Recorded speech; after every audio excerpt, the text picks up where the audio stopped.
अस्सलाम वालेकुम नाज़रीन, मैं हूं एहतिशाम कियानी। आप देख रहे हैं मेरा यूट्यूब चैनल। नाज़रीन, इस्लामाबाद हाई कोर्ट में साइफर केस में इमरान खान और शाह महमूद कुरैशी की सज़ा के खिलाफ अपीलों पर अहम और गैर मामूली समाअत हुई है। आज की समाअत में अदालत ने FIA के स्पेशल प्रोसिक्यूटर के सामने बड़े अहम सवालात रखे हैं, कुछ अहम ऑब्जर्वेशंस दी हैं, गैर मामूली सवालात हैं जिनका जवाब देने के लिए FIA प्रोसिक्यूटर को कल तक का वक्त दिया गया है। आज की समाअत तकरीबन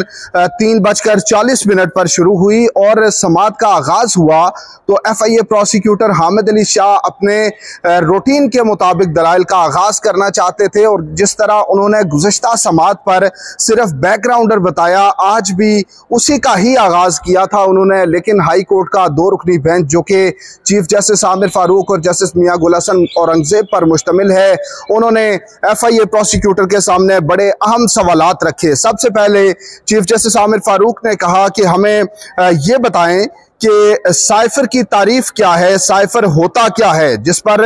हामिद अली शाह ने कहा कि मैं यहीं से शुरू करूंगा। इस पर चीफ जस्टिस आमिर फारूक ने एक और सवाल किया कि क्या ये साइफर जो कि जिसकी बुनियाद पर यह केस बनाया गया ये खुफिया दस्तावेज था या तमाम तर जो बैरून मुमालिक के डिप्लोमेटिक मिशंस की तरफ से भेजे गए दस्तावेजात होते हैं वो साइफर कहलाते हैं। तो FIA प्रोसिक्यूटर ने बताया कि कानून के मुताबिक हर कोडेड दस्तावेज सीक्रेट डॉक्यूमेंट ही तस्वुर होगी, कानून ये कहता है। FIA प्रोसिक्यूटर ने आज इस्लामाबाद हाई कोर्ट के सामने साइफर की गाइडलाइन से मुताल्लिका जो किताबचा जो बुकलेट है वो आज पेश किया है और दिलचस्प इसमें सूरत हाल ये है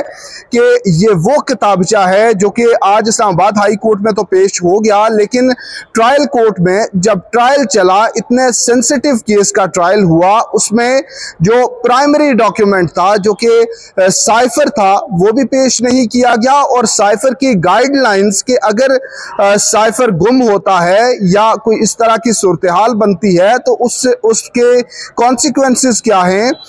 वो गाइडलाइंस भी ट्रायल कोर्ट के सामने पेश नहीं की गई थी, जो कि आज इस्लामाबाद हाई कोर्ट के सामने रख दिया गया। तो उस पर भी चीफ जस्टिस आमिर फारूक का पहला सवाल ये था कि क्या ये बुकलेट भी खुफिया यानी सीक्रेट दस्तावेज है। तो उस पर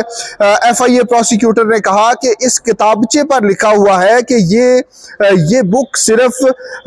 ऑफिशियल यूज के लिए है और ये भी क्लासिफाइड डॉक्यूमेंट है। और उन्होंने कहा कि इसके टॉप लेफ्ट पे एक नंबर लिखा हुआ है जो कि इशुएंस नंबर है, ये किसी भी जिम्मेदार मुतलका शख्स को इशू किया जाता है और जिस शख्स के नाम पे ये इशू होता है उसने हर 6 महीने के बाद ये बताना होता है, ये शो करना होता है कि ये किताबचा जो है ये उसके पास मौजूद है।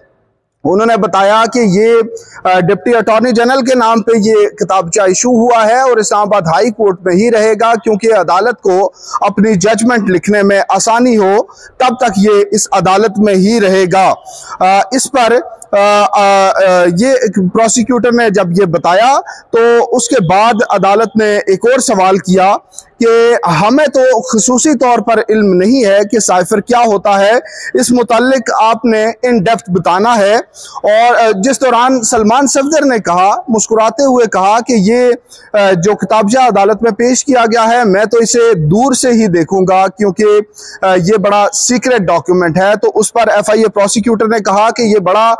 मुतबर्रिक सहीफा है, लेकिन सलमान सफदर के पास ये पहले से मौजूद था और ट्रायल कोर्ट में जो इन्होंने जिरा की उस दौरान भी इसी किताबचे के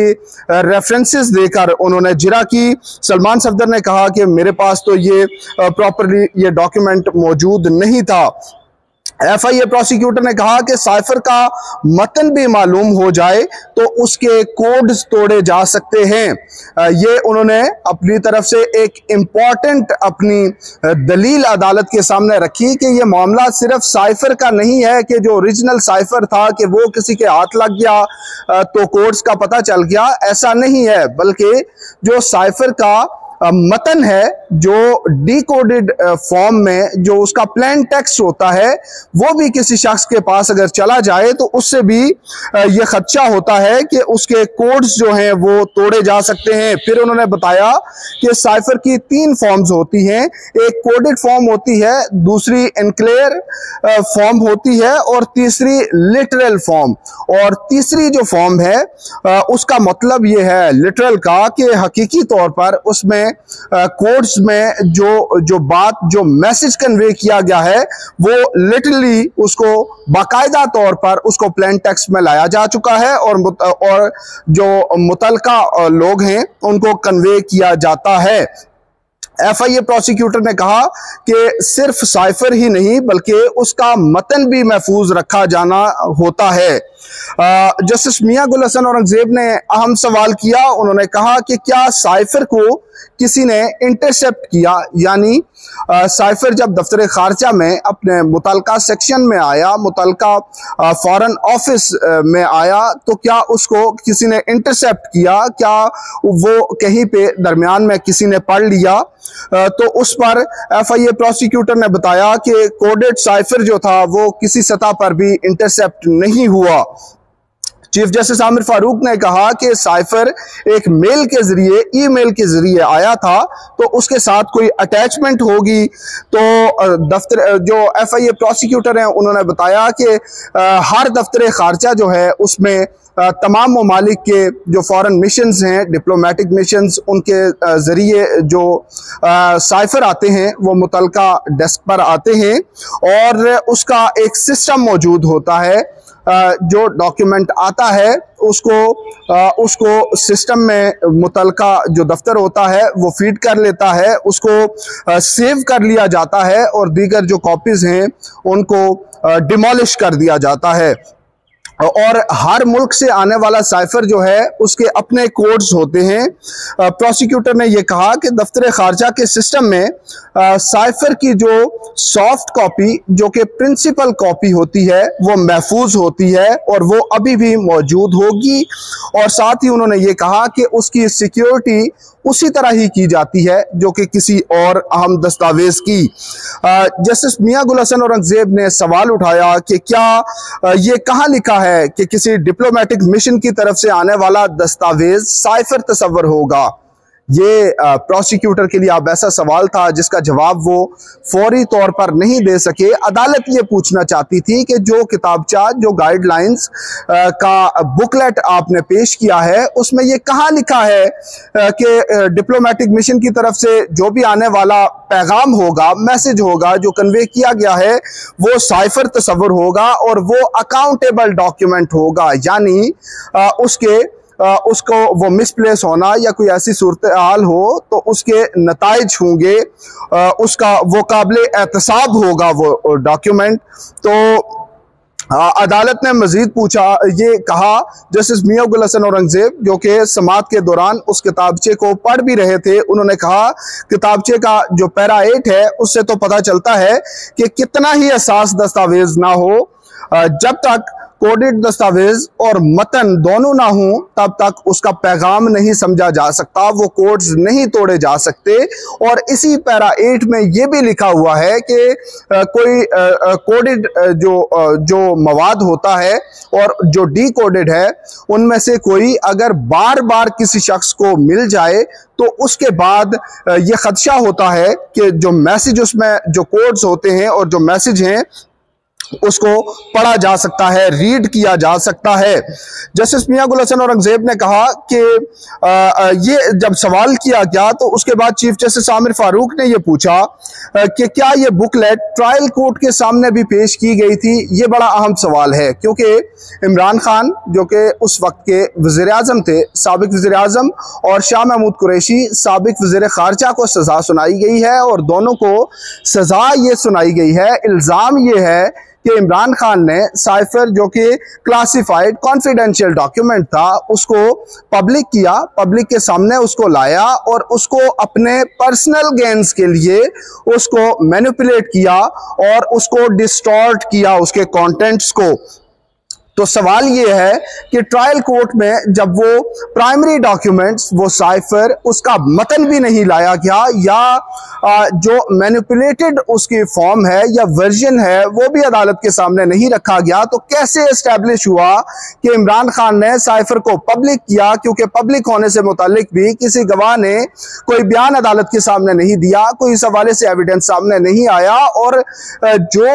उसको मैनिपुलेट करना है उस मुतालिक भी आपने जब प्राइमरी डॉक्यूमेंट ही सब वहां पे एग्जिबिट नहीं किया और उसका मैनिपुलेटेड फॉर्म भी पेश नहीं की, तो कैसे ये नतीजा अखज़ किया गया? कैसे ये डिटरमिन कर लिया गया कि साइफर को इमरान खान ने वाकई अपने पर्सनल गेन्स के लिए मैनिपुलेट किया? या दूसरा इल्जाम ये है कि इमरान खान के इस इकदाम से अमेरिका के साथ पाकिस्तान के ताल्लुकात खराब हुए और जो दुश्मन ममालिक हैं उनको ये साइफर के कंटेंट्स पब्लिक होने से फायदा हुआ। तो इसको कैसे एस्टैब्लिश करना है, ये सवाल भी अदालत की तरफ से पहले सामने रखा जा चुका, मजीद भी सामने आएगा। लेकिन आज की समाअत में ये सवाल था कि क्या साइफर गाइडलाइंस की कॉपी ट्रायल कोर्ट के सामने पेश की गई थी, जिस पर जो प्रोसिक्यूटर हैं उन्होंने बताया कि गाइडलाइंस के रेफरेंस से उसको मद्देनजर रखते हुए दलाइल तो दिए गए थे, लेकिन साइफर गाइडलाइंस का किताबचा ट्रायल कोर्ट के सामने पेश नहीं किया गया। जस्टिस आमिर फारूक के अहम रिमार्क्स आए। उन्होंने कहा कि आजकल के ज़माने में ये सारा कुछ करने की क्या ज़रूरत है, क्या मालूम कि ये कितनी पुरानी गाइडलाइंस हैं, कब ये किताबचा बनाया गया, आजकल के ज़माने में इसकी क्या ज़रूरत है। जस्टिस मियां गुल हसन औरंगजेब ने कहा कि ये तो बड़ा अहम किताबचा है, इसमें सिर्फ साइफर से मुतालिक नहीं बल्कि तमाम सीक्रेट और कॉन्फिडेंशियल डॉक्यूमेंट से मुतालिक लिखा गया है और उन तमाम पर भी, उनके पब्लिक होने पर भी इसी तरह कार्रवाई होनी चाहिए। उन्होंने कहा कि इस्लामाबाद हाई कोर्ट में ऐसे बहुत से डॉक्यूमेंट्स आते हैं, जो पिटीशंस आती हैं उनके साथ भी लिखा होता है, कोई कॉन्फिडेंशियल डॉक्यूमेंट लगा होता है। तो हर कॉन्फिडेंशियल डॉक्यूमेंट की नोयत वो नहीं होती जिससे मुतालिक यहाँ लिखा गया है, क्योंकि एफबीआर में किसी सिटीजन का जो रिकॉर्ड है, जो उसका रिकॉर्ड मौजूद है, वो भी एक कॉन्फिडेंशियल डॉक्यूमेंट है, लेकिन वो इस जुमरे में नहीं आता। चीफ जस्टिस काजी फायज ईसा की इसका हवाला दिया गया जब उनके खिलाफ रेफरेंस आया एफबीआर से, उनका जाती मवाद वहां से चोरी हुआ, लेकिन उन्होंने कहा कि वो मवाद जो है वो इस जुमरे में नहीं आता।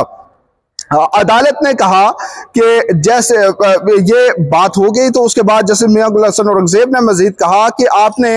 हमें सिर्फ ये बताना है कि साइफर किस तरह काबिल एहतसाब दस्तावेज है। कानून के मुताबिक जो किताबचा आपने पेश किया, इसके मुताबिक आपने कोर्ट को कन्विंस करना है कि ये अकाउंटेबल डॉक्यूमेंट था। चीफ जस्टिस आमिर फारूक ने कहा कि ये जो किताबचा है ये तो कैबिनेट डिवीजन की तरफ से तमाम मिनिस्ट्रीज, तमाम ऑफिशियल सेक्रेटरीज को भेजा जाता है कि ये गाइडलाइंस हैं, क्या ये सिर्फ काबीना डिवीजन की इंस्ट्रक्शंस होती हैं या ये बाकायदा तौर पर कानून है। इस पर भी प्रोसिक्यूटर को यह हिदायत की गई है कि नेक्स्ट डेट ऑफ हियरिंग पे आपने इस मुतालिक भी कोर्ट को सेटिस्फाई करना है। अब जो इंतहाई गैर मामूली सवाल आया वो जस्टिस मियां गुल हसन औरंगजेब की तरफ से था। उन्होंने कहा कि साबिक वज़ीर-ए-आज़म, साबिक वज़ीर ख़ारजा को सजा सुना दी गई और प्रोसिक्यूशन ये डिमांड कर रही थी कि इन दोनों मुल्ज़मान को कैपिटल पनिशमेंट यानी डेथ पेनल्टी यानी सजाए मौत दी जाए। क्या प्रोसिक्यूशन का यही मुतालबा था? इस पर एफआईए प्रोसिक्यूटर ने बताया कि कैपिटल पनिशमेंट का ही इस्तदा की गई थी अदालत से। तो उस पर जस्टिस मियां गुल हसन औरंगजेब ने कहा कि प्रोसिक्यूशन ने ये भी मुनासिब नहीं समझा कि ये जो किताबचा है, जो गाइडलाइंस का, ये भी ट्रायल कोर्ट के सामने पेश कर देते और वो साबिक वज़ीर-ए-आज़म और साबिक वज़ीर ख़ारजा को सजाए मौत दिलवाने का मुतालबा या इस्तदा कर रहे थे। एक और अहम तरीन सवाल, जस्टिस मियां गुल हसन औरंगजेब ने कहा कि इमरान खान वज़ीर-ए-आज़म थे, शाह महमूद कुरैशी वज़ीर ख़ारजा थे, तो ये it should not have been कि उनको जो गाइडलाइंस हैं वो उन्होंने रट्टा लगाया हुआ होगा,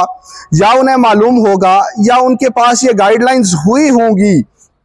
ये नहीं होगा लाजमी तौर पर, तो आपने ये भी एस्टैब्लिश करना है कि क्या आजम खान जो कि वज़ीर-ए-आज़म के प्रिंसिपल सेक्रेटरी थे,